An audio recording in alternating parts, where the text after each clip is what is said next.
Hello, I'm Manu filling in for Michael Coren this week. European Union socialist bureaucrats have issued a diktat that confiscates a portion of money in Cypriots' bank accounts, with the exception of Russian oligarchs.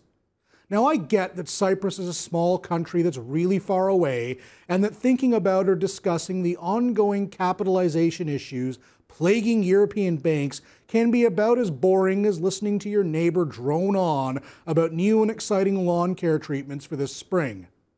However, don't think that what happened in Cyprus cannot happen to your bank account, your RRSP, or TFSA. In Cyprus, the confiscated money is being used to shore up the bank's balance sheets. But this action of seizing bank accounts is nothing more than government-sponsored theft. And it's not far-fetched to think it can't happen in North America. In the United States, a number of shaman Barack Obama's advisors think that confiscating wealth is a terrific idea. And if Barack the Benevolent thinks highly of it, you can be rest assured that Thomas the Tax Engine Mulcair is secretly salivating over the prospect. This theory essentially states that instead of, or in addition to income taxes, the government calculates what they think you're worth, including your house, your car, your investments, and even your furniture, and confiscates the percentage of it. They just take it. What will they do with even more of your money? Either give it away to those who would rather spend their days on social media following the latest degenerate and trashy antics of various Kardashians, or create new government programs and departments that waste your hard-earned dollars. I'm all in favor of helping the helpless, but I have not the time, money, or desire to help the clueless. If you want to prevent what happened in Cyprus from happening here, then you must be vigilant. Hold politicians to account about how they spend our hard-earned dollars and ask yourself one fundamental question. Is a society with more takers than makers truly viable?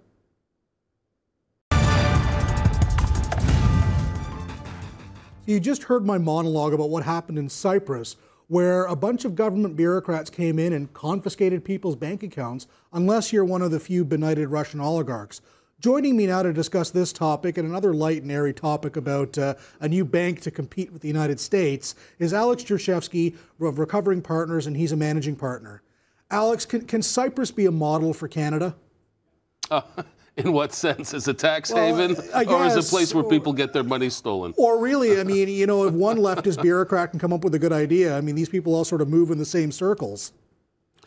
Well, I think the rule of law applies to a far greater extent in Canada than it does in Cyprus, where you've got the local government beholden to people in Brussels who are, you know, vainly trying to scrape themselves out of a big mess. And they've managed to make a large number of mistakes in trying to solve what's a relatively straightforward problem. In Canada, we have a very clear bankruptcy regime. If you're a bank and you have to go into liquidation, we had this experience through the late 80s and 90s with a number of trust companies and banks in Western Canada. Basically what happens is the equity is extinguished first. If the losses are greater than the equity, then the bonds go, and then finally you eat into your deposit base.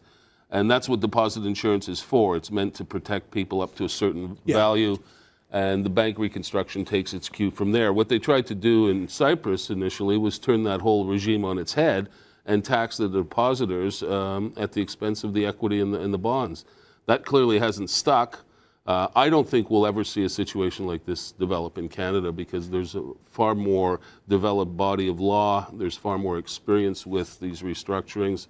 And the courts are transparent. Well, I think a lot of people, and Rahm Emanuel, who's the current mayor of Chicago, doing a bang-up job, said that a crisis is a terrible thing to waste. Never waste a good crisis. A lot of times when there is a crisis of something of what's happening in Europe, and you said this earlier, it's just that they've used 1,000 bad ideas to solve a fairly simple problem, but they're not willing to actually solve the one thing. I think it was Winston Churchill who said that in finance, everything that is sound is disagreeable, and everything that is unsound is perfectly agreeable. And I think that's what we're seeing in Europe. My concern for North America, not so much Canada, given who we have in office right now, but particularly the United States, is this whole idea of wealth confiscation. I mean, there's been testimony of Obama advisors and supporters with the U.S. Senate Committee on the Treasury to talk about confiscating the American equivalent of our RRSPs, which are known as 401ks. So when I see this sort of thing happening in Cyprus, I worry naturally about whether or not you'd have a government using the rubric of a crisis to try and rewrite those laws. Well, it could happen, but it typically could happen in a place where the laws are a lot less transparent and the court system is less even-handed. I think we've got a good body of laws here. This confiscation did happen in Argentina. 10 years ago, they confiscated the pensions, and it's always a risk where you've got people making the rules that aren't necessarily connected to the voters. The bureaucrats making the rules are not necessarily connected to the voters, but I think there would be a huge outcry, particularly in the States, if anything like this was mooted at all. I think the United States is moving down the path of inflation, and the way these debt problems are going to get washed away, the overspending at the federal level is going to get washed away, is through a general inflation that takes 5 to 7 years to play out. That's the direction I think they're headed, as opposed to stealing people's money. They'll steal it through the inflation as opposed to outright stealing. So the real problem with that Cyprus is trying to solve, and it's a problem that's throughout the Eurozone, is really lack of capitalization of the banks. The banks have more, they owe more money than essentially they have on their balance sheet. So instead of confiscating wealth, I mean, how would you solve the problem?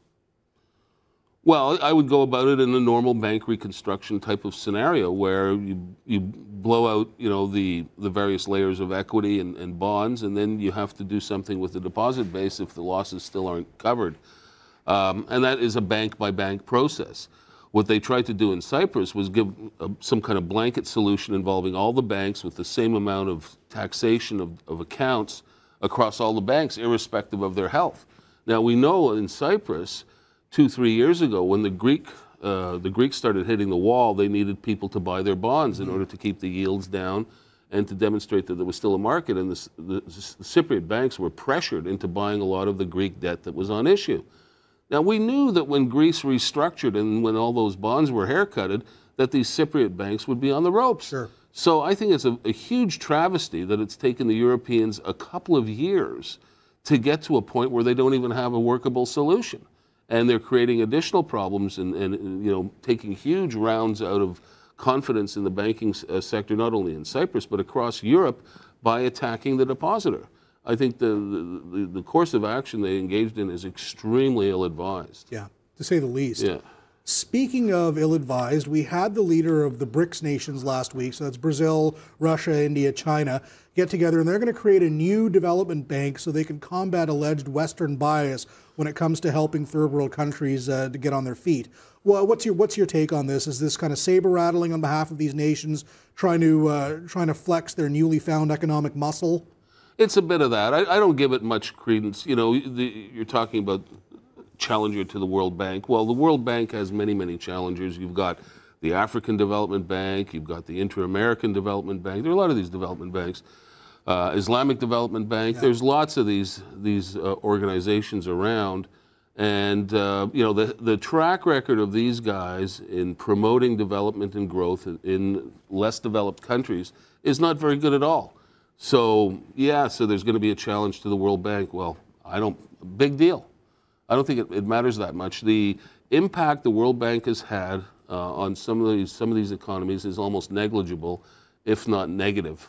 Sure. The best example I can think of is, post-World War II, there was one country that had no natural resources, no liquid reserves, nothing, and now it's it's one of the wealthiest countries in the world. That place is Hong Kong. Yeah. Right? The country that took the most in aid from the World Bank and these development agencies since the end of the Second World War is India. I believe a quarter of the resources of the development loans that were handed out went straight to India, and most of that has ended up in Swiss bank accounts. Yeah, absolutely. It's contributed nothing to the growth of the development of the Indian economy. So, well, the Indian economy developed in specific because they got rid of 50 years of socialism and got rid of what was known as the license Raj, and they actually made it easy for business to do what they do best, which is create wealth and create upward mobility. Yeah, and it had nothing to do with bank is going to have that idea. That had nothing to do with what the World Bank was up to in India. That had nothing to do with what the World Bank is up to in India. And if you look at most of these places, they're obsessively concerned about corruption, but Yeah. they're creating part of the corruption themselves in the way they disperse the funds and hand out these projects. Well, that's the thing. I'm not convinced that a bunch of Russian bankers is the best idea if you want to get rid of corruption. Exactly. And at the end of the day, you look at the BRICS Bank. Well, the Brazil Development Organization spends more money in development finance inside Brazil than the World Bank did last year across the entire globe. So, is this going to have a huge impact, a big challenge to the World Bank? I don't think so. I don't think it means much at all. Alex Jurshevski, Managing Partner at Recovery Partners, thank you for your time. Thank you.